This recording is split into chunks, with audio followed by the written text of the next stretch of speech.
ശിശിരം. രചന അവതരണം മിത്രവിന്ദ. വിവാഹകാര്യങ്ങളെക്കുറിച്ചൊക്കെ അമ്മയും അമ്മായിയും കൂടിയാണ് മക്കളോട് സംസാരിച്ചത്. കിച്ചന് ശ്രുതിയെ അറിയാവുന്ന കൊണ്ട് എല്ലാം കേട്ട് കഴിഞ്ഞപ്പോൾ അവന്റെ ചുണ്ടിൽ ഒരു പുഞ്ചിരി വിരിഞ്ഞു. എന്നാൽ യദു, ഇപ്പോഴേ ഈ കല്യാണമൊക്കെ വേണോമേ? ആദ്യം ഇവന്റെ നടക്കട്ടെ. അലസഭാവത്തിൽ യദു പറഞ്ഞു. നല്ല ബന്ധുവാണ് മോനെ. ആ കുട്ടിക്ക് ജോലിയുണ്ട്. പിന്നെ കാണാൻ എങ്ങനെയാണോ ഉള്ളത്. നീ അടുത്ത ദിവസം പോയി കുട്ടിയെ നേരിട്ട് കാണ്. ഇഷ്ടമായാൽ ബാക്കി കാര്യം നോക്കാം. ഗിരിജ പറയുന്നത് കേട്ടുകൊണ്ട് യദു അങ്ങനെ ഇരുന്നു. അപ്പോഴേക്കും പ്രിയയുടെ ഫോൺ കോൾ വന്നു. ഹലോ. ആ മോളെ, എന്താടി? അമ്മേ, ഏട്ടന്മാര് വന്നോ? വന്നു. ഞങ്ങളക്കാര്യം സംസാരിക്കുമായിരുന്നു. എന്താ പറഞ്ഞേ? കിച്ചേട്ടൻ പിന്നെ അവളെ കണ്ടിട്ടുണ്ടല്ലോ അല്ലേ? കിച്ചന് കുഴപ്പമില്ലടി. അവനാ കുട്ടിയെ ബോധിച്ചു. യദുക്കുട്ടനൊരു സങ്കടം പോലെ. എന്തിന്? ഇത്രയും പെട്ടെന്ന് കല്യാണം വേണ്ടായിരുന്നുവെന്നാ അവൻ പറയുന്നത്. 2 വർഷം കൂടി കഴിഞ്ഞിട്ട് പോരേന്നാ എന്നോട് ചോദിക്കുന്നത്. ശോ, അതിന് കല്യാണമൊന്നും ആയില്ലല്ലോ അമ്മേ. ജസ്റ്റ് ഒന്ന് പോയി കണ്ടിട്ട് വരുന്നു. ബാക്കി കാര്യങ്ങളൊക്കെ പിന്നെയല്ലേ. ആ, ഞാൻ അവനോടതൊക്കെ പറഞ്ഞു മോളെ. പക്ഷെ ആളുടെ മുഖത്ത് മാത്രം ഒരു തെളിച്ചമില്ല. ഞാൻ വിളിച്ചോളാം ഏട്ടനെ. എന്നിട്ട് സംസാരിക്കാം. അമ്മ ഫോൺ വെക്ക്. ആ, ശരിയടി മോളെ. ഫോൺ കട്ടാക്കിയ ശേഷം ഗിരിജ മക്കൾക്ക് ചായ എടുക്കാനായി അടുക്കളയിലേക്ക് പോയി. അമ്മു ആകെ ത്രില്ലിലാണ്. 2 കല്യാണവും കൂടി വരുമ്പോൾ അടിപൊളിയായിരിക്കും അല്ലേമ്മേ? വൈകുന്നേരം ഇത്തിരി മത്തി മേടിച്ചുകൊണ്ട് വന്നത് വെട്ടിക്കഴുകി എടുക്കുകയാണവൾ. അരികിലായി സതിയുമുണ്ട്. രണ്ടാൾക്കും മോതിരം ഇടണം അല്ലേടി? പിന്നെ വേണ്ടേ? എന്തൊരു ചോദ്യമാണമ്മേ. ചെയിൻ വേണോടി? അതോ മോതിരം മതിയോ? മോതിരം ഇട്ടാ പോരെ? രണ്ടാൾക്കും ഇടണ്ടേമ്മേ. ചെയിനൊക്കെ എങ്ങനെയാ? തന്നെയല്ല, 1.5 പവനെങ്കിലും ഇട്ടാലേ അത് അവർക്ക് ചേരുവുള്ളൂ. അത് ശരിയാ. നല്ല മുഴുത്ത 2 മോതിരം വാങ്ങാം അല്ലേ? മതീന്നേ. ആ, പെണ്ണ് കാണൽ പോലും കഴിഞ്ഞില്ല. അപ്പോഴാ അമ്മയുടെ ഒരു മോതിരവും ചെയിനും. എഴുന്നേറ്റ് പോയേ ഒന്ന്. പൂവൻ വാഴയുടെ ചോട്ടിലിരുന്ന് മീൻ മൊത്തം വെട്ടിക്കഴുകിയ ശേഷം അമ്മു പതിയെ എഴുന്നേറ്റ് സതിയുടെ കയ്യിലേക്ക് ചട്ടി കൊടുത്തു. അതുമായി അവരടുക്കളയിലേക്കും പോയി. പൈപ്പിന്റെ ചോട്ടിൽ ചെന്നിട്ട് കൈയും കാലുമൊക്കെ സോപ്പിട്ട് കഴുകി ശേഷം ഉളുമ്പമണം പോകാന് ചെറുനാരകത്തിന്റെ ഇല പറിച്ച് കയ്യിലിട്ടൊന്ന് ഞെരടി. ഒന്ന് നടു നിവർത്തിക്കൊണ്ട് അവൾ മുന്നോട്ട് ഞെളിഞ്ഞു നിന്നതും നകുലിന്റെ മുഖത്തേക്കാണ് നോക്കിയത്. അതിശയത്തോടെ അവൾ അവനെ നോക്കിയപടി നിന്നു. അങ്ങനൊന്നും ഇവിടേക്ക് വരാറേയില്ല. വല്ല കാലത്തും വന്നിട്ടുണ്ടെങ്കിൽ അത് അമ്മ ഉള്ളപ്പം മാത്രം. പോയി ഉള്ള ഷോളും എടുത്തിടടി. ഇതെന്ത് കോലം കെട്ടിയാ നീ നിൽക്കുന്നേ? അടുത്തേക്ക് വന്ന് അവൻ പിറുപിറുത്തപ്പോൾ പെണ്ണിന്റെ മുഖം വിളറി വെളുത്തു. അവളെ ഒന്ന് ഇരുത്തി നോക്കിയ ശേഷം നകുലൻ ഉമ്മറത്തേക്ക് ചെന്നു. അമ്മായി. അവന്റെ വിളിയൊച്ച കേട്ടതും സതി പെട്ടെന്ന് ഇറങ്ങി വന്നു. അയ്യോ മോനെ, നീയോ? കേറി വാടാ. എടി അമ്മു, ഇതാരാ വന്നേന്ന് നോക്കിയേ. നകുലിനെ ക്ഷണിച്ചിരുത്തുന്ന ഒപ്പം തന്നെ അവർ അമ്മുവിനെ കൂടി വിളിച്ചു. അമ്മായി ഇപ്പോ അംഗനവാടി പോകുന്നില്ലേ? 2 ദിവസമായി അങ്ങോട്ട് വന്നിട്ടെന്നറിഞ്ഞല്ലോ. അരഫിറ്റയിൽ കയറിയിരുന്നു കൊണ്ട് അവൻ അവരോട് ചോദിച്ചു. ഞാൻ ജോലിയൊക്കെ ഉപേക്ഷിച്ചു മോനെ. ഒറ്റ ദിവസം കൊണ്ട് രോഗിയായി പോയില്ലേ. ഇനി എന്തോ പറയാനാ? സതിയുടെ വാക്കുകൾ ഇടറി. എങ്കിലും നടന്ന കാര്യങ്ങളൊക്കെ അവർ നകുലിനെ പറഞ്ഞു കേൾപ്പിച്ചു. റിപ്പോർട്ട് എവിടെ? ഒന്ന് കാണിച്ചേ. എൻ്റെ ഒരു ഫ്രണ്ട് കാർഡിയോളജി ഡിപ്പാർട്ട്മെന്റിൽ വർക്ക് ചെയ്യുന്നുണ്ട്. അവനെ ഒന്ന് കാണിച്ചു നോക്കാം. ആ വരുന്നു മോനെ. അതൊക്കെ അവളുടെ കയ്യിലായിരിക്കുന്നേ. സതി അകത്തേക്ക് ചെന്നപ്പോൾ അമ്മു കുത്തി വേർപ്പിച്ച മുഖവുമായി നിൽപ്പുണ്ട്. എന്നടി, നീ എന്നെ ഇങ്ങനെ നിൽക്കുന്നേ? പോയി ഇത്തിരി കാപ്പി എടുത്തേ. അവൻ എത്രയോ കാലം കൂടി വന്നതാ. അമ്മയ്ക്ക് വേറെ പണിയില്ലേ? കണ്ട കള്ളുകുടിയനെയും തെമ്മാടിയെയും പെണ്ണുപിടിയനെയൊക്കെ വീട്ടിൽ കയറ്റി സൽക്കരിക്കാത്ത കുഴപ്പമുള്ളൂ. മുഖം തിരിച്ചുകൊണ്ട് അവൾ നോക്കിയതും നകുലിന്റെ മുന്നിലേക്ക്. നീ ആ റിപ്പോർട്ടിങ്ങടെ അടുത്തേ ആ കൊച്ചിനെ ഒന്ന് കാണിക്കട്ടെ. ഞാൻ ചെന്ന് കാപ്പിക്ക് വെള്ളം വെച്ചോളാം. തിരിഞ്ഞവർ അടുക്കളയിലേക്ക് പോയപ്പോൾ അമ്മു തടിയലമാര തുറന്നു. എന്നിട്ട് ഹോസ്പിറ്റലിൽ നിന്ന് കിട്ടിയ ഫയൽ എടുത്തുകൊണ്ട് തിരിഞ്ഞു വന്നതും നകുലിന്റെ നെഞ്ചിൽ തട്ടിയാണ് നിന്നത്.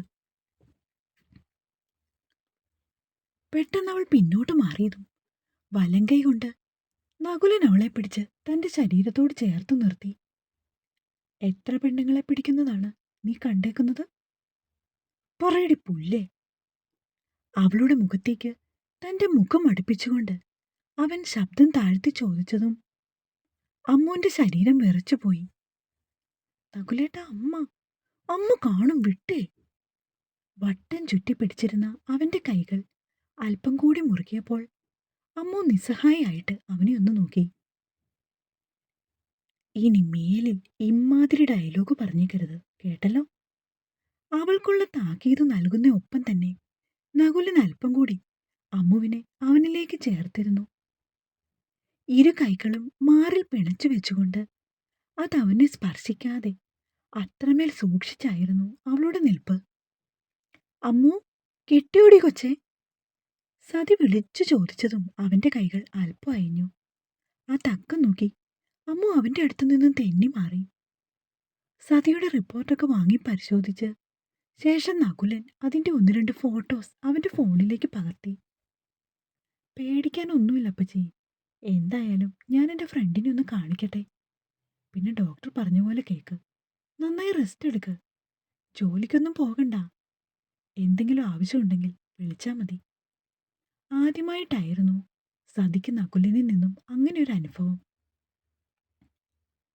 ഇടയ്ക്കൊരു തവണ അമ്മു 2 ആൾക്കുമുള്ള കാപ്പിയുമായി ഉമ്മറത്തേക്ക് വന്നു. എൻ്റെ കുഞ്ഞിൻ്റെ കാര്യത്തിൽ മാത്രമേ ഉള്ളൂ മോനെ സങ്കടം. എനിക്ക് എന്തെങ്കിലും പറ്റിയാൽ പിന്നെ ഇവൾക്കാരുമില്ല.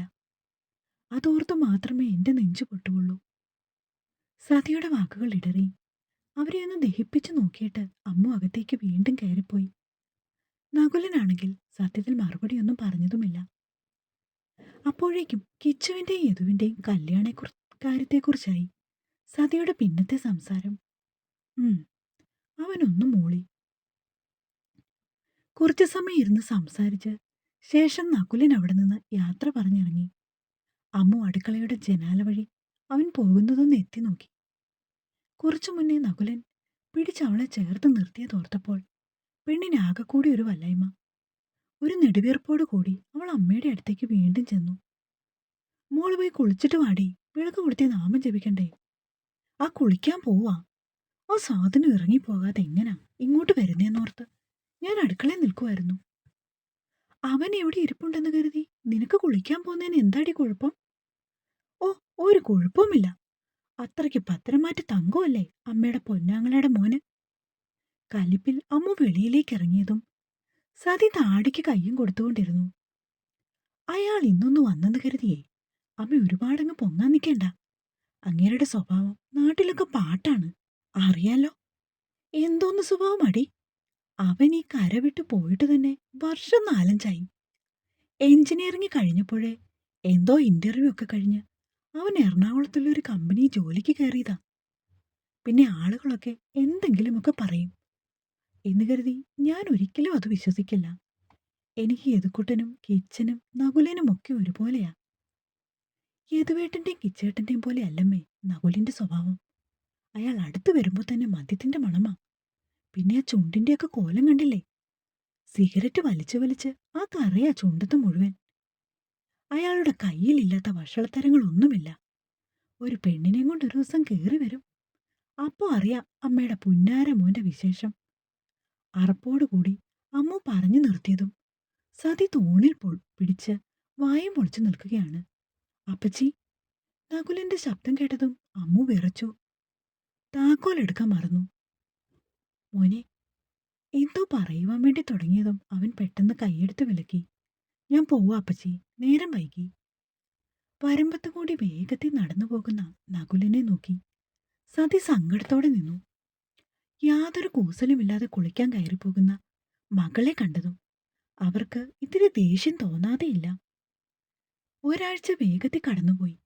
ഇതിനോടിടയ്ക്ക് യദുവിന്റെയും കിച്ചന്റെയും പെണ്ണ് കാണൽ ചടങ്ങും കഴിഞ്ഞു. ശ്രുതിയുടെ വീട്ടിൽ നിന്നും ആദ്യം ആളുകൾ എത്തി. വീടും ചുറ്റുപാടും പരിസരവുമൊക്കെ അവർക്കൊക്കെ വല്ലാതെ ബോധിച്ചു.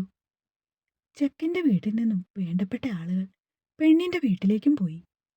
മീനാക്ഷിയുടെ അച്ഛനും അമ്മയുമൊക്കെ ഗവൺമെന്റ് ജോലിക്കാരായതിനാൽ അവർക്ക് ഞായറാഴ്ച മാത്രമേ അവധിയുള്ളൂ. ഈ വരുന്ന ഞായറാഴ്ച കാലത്തെ 11 മണിയാകുമ്പോൾ മീനാക്ഷിയുടെ ബന്ധുമിത്രാദികളൊക്കെ യദുവിന്റെ വീട്ടിലേക്ക് എത്തുമെന്ന് പ്രിയ വിളിച്ചറിയിച്ചു. എല്ലാവരും അതീവ സന്തോഷത്തിലാണ്. പക്ഷെ യദുവിന്റെ മുഖം മാത്രം തെളിഞ്ഞില്ല. ഒരു ദിവസം PSC കോച്ചിംഗ് സെന്ററിൽ നിന്നും ഇറങ്ങി വരുന്ന അമ്മുവിനെ കാത്ത് അവൻ നിൽപ്പുണ്ടായിരുന്നു. എന്തു പറ്റിയേട്ടാ, പതിവില്ലാതെ നേരത്ത്? അമ്മു അവനെ കണ്ട് ആകാംക്ഷയോട് ചോദിച്ചു. ഒന്നുമില്ലടി, നിന്നോടൊന്ന് സംസാരിക്കണമെന്ന് തോന്നി. നീ ഫ്രീ ആണോ? അതോ വേറെ എന്തെങ്കിലും പ്രോഗ്രാം ഉണ്ടോ? എനിക്കെന്ത് പ്രോഗ്രാമാണ് യദുവേട്ടാ? എങ്കിൽ നമുക്ക് കുറച്ച് നടന്നാലോ? ഇവിടെ നിന്നും വീട് വരെ നല്ല ദൂരമല്ലേ? അരമണിക്കൂർ മിച്ചമുണ്ട്.